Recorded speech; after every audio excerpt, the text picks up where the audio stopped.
perlu digarisbawahi di sini ada kesamaan pola antara Libya dan Suriah, yaitu ada pemberontakan berkedok jihad melawan pemerintah yang sah dan pelakunya sama.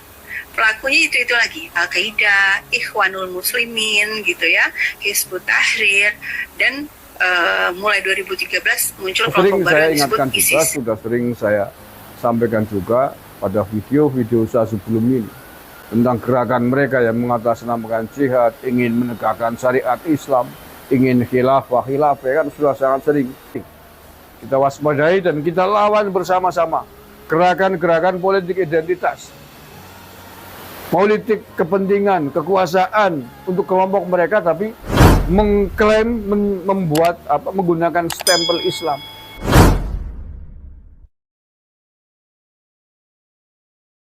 Tahrir kan juga ada cabangnya di Indonesia, Al-Qaeda ada di Indonesia, ISIS ada di Indonesia. Jadi kita dalam rangka menjaga negara kita, nah itu penting pemahaman geopolitik, penting memahami siapa sih sebenarnya lawan, siapa sebenarnya kawan, sehingga tidak tidak bisa ya, atau kita bisa menolak ketika ada pihak-pihak asing yang ingin memanfaatkan kita untuk menghancurkan negara kita sendiri. Yang perlu digarisbawahi di sini ada kesamaan pola antara Libya dan Suriah, yaitu ada pemberontakan berkedok jihad melawan pemerintah yang sah dan pelakunya sama.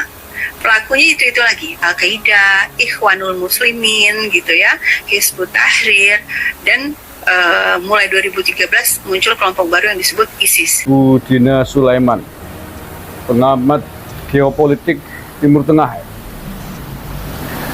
Hal yang sama sebenarnya sudah sangat sering disampaikan oleh pengamat-pengamat Islam, pengamat-pengamat politik Timur Tengah yang lain.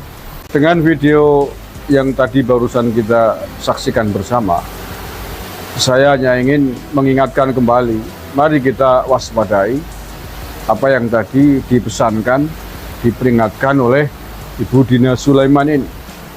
Karena memang seperti itulah kondisi yang terjadi, dan hari ini sedang kita saksikan, sedang kita hadapi, sedang kita nikmati bersama. Pola-pola yang sama, mengatasnamakan agama, mengatasnamakan Islam, mengatasnamakan jihad untuk melawan pemerintahan yang sah. Hari ini di bawah pemerintahannya Pak Jokowi. Sama persis. Ini sudah sering saya ingatkan juga, sudah sering saya sampaikan juga pada video-video saya sebelum ini tentang gerakan mereka yang mengatasnamakan jihad, ingin menegakkan syariat Islam, ingin khilafah kan sudah sangat sering. Bahkan yang intent mengikuti KB Nusantara mungkin bosan, tapi jangan bosan lah. Ya, karena ini demi keselamatan bangsa dan negara kita, demi keutuhan NKRI, demi tegaknya Sang Saka Merah Putih. Memang harus terus kita dengungkan, harus terus kita serukan tentang potensi bahaya dari gerakan-gerakan politik yang mengatasnamakan agama itu, yang mengatasnamakan Islam, mengatasnamakan jihad, seraya mengkafir-kafirkan, merezim-rezimkan, menzolim-zolimkan sistem pemerintahan yang ada yang sehari ini. Apalagi ini menjelang Pilpres, menjelang pemilu 2024. Maka kewaspadaan terhadap kelompok ini, terhadap kelompok yang tadi dibahas oleh Ibu Dina Sulaiman, kewaspadaannya harus ditingkatkan. Hari ini kita bersama-sama akan menghadapi serbuan atau gelontoran politik yang disebut dengan politik identitas. Politik identitas yang akan diarahkan untuk mendukung salah satu calon. Bahkan terang-terangan sudah ada partai politik yang berani mendeklarasikan diri, kami politik identitas. Mari kita waspadai dan kita lawan bersama-sama gerakan-gerakan politik identitas, politik kepentingan, kekuasaan untuk kelompok mereka, tapi mengklaim menggunakan stempel Islam. Saya umat Islam tidak sepakat dengan cara-cara Anda berpolitik, bahwa politik harus dijiwai dengan jiwa agama kita masing-masing, ya. Tetapi kalau Anda berpolitik, Anda ingin memilih presiden, ingin memilih calon pemimpin Anda, kemudian dengan menggunakan alat agama untuk alasan, sementara kelompok lain yang tidak sepaham pandangan politiknya dengan Anda dicap bertentangan dengan agama Anda, itu yang disebut dengan politik identitas, mencatut, menggunakan agama, menyalahgunakan agama untuk kepentingan politik jangka pendek yang sangat berbahaya. Karena agama multi tafsir.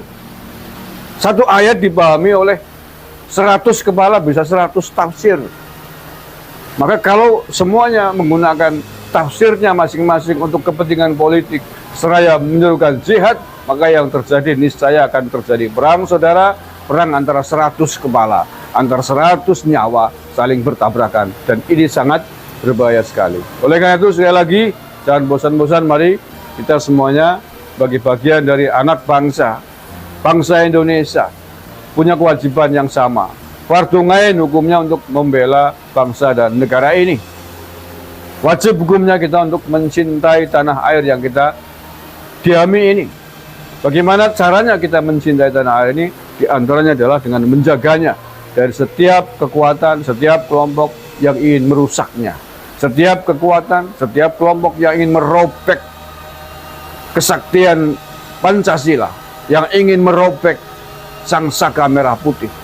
Semua harus kita hadapi dan harus kita lawan bersama-sama demi tetap tegak utuhnya negara kesatuan Republik Indonesia, demi suburnya Bhinneka Tunggal Ika yang sudah kita miliki. Terima kasih. Demikian sahabat peradaban kasih ekologis yang terkasih, saya sangat sepakat dan setuju juga mendukung yang disampaikan oleh Mas Agus Umar dari lereng Gunung Slamet.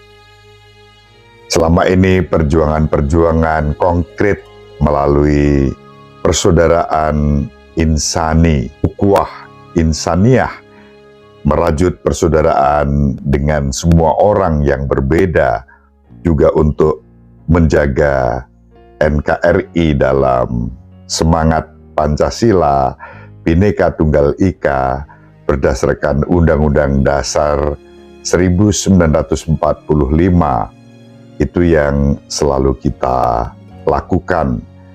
Ini contoh-contoh di kamar saya terpasang foto bersama Al-Mukarram Kiai Haji Mustofa Bisri atau akrab disapa Gus Mus. Lalu ada yang bersama Habib Lutfi bin Ali bin Yahya. Lainnya ada Gus Muwafiq, ada Habib Umar Al-Atas, ada Gus Yusuf, Gus Qadir, bersama Kiai Budi, dan seterusnya. Itu contoh-contoh secara khusus bagaimana saya pribadi merawat NKRI bersama dengan para guru sahabat dari agama Islam, juga dari agama-agama lain. Tentu itu menjadi perhatian yang saya perjuangkan selama ini. Maka sekali lagi, terima kasih Mas Agus Umar yang sudah mencerahkan kita semua. Semoga sahabat peradaban kasih ekologis yang terkasih dimanapun berada, makin dan dicerahkan. Terkasih, sampai jumpa pada episode berikutnya. Terima kasih atas kebersamaan kita. Salam peradaban kasih ekologis. Berkah dalam.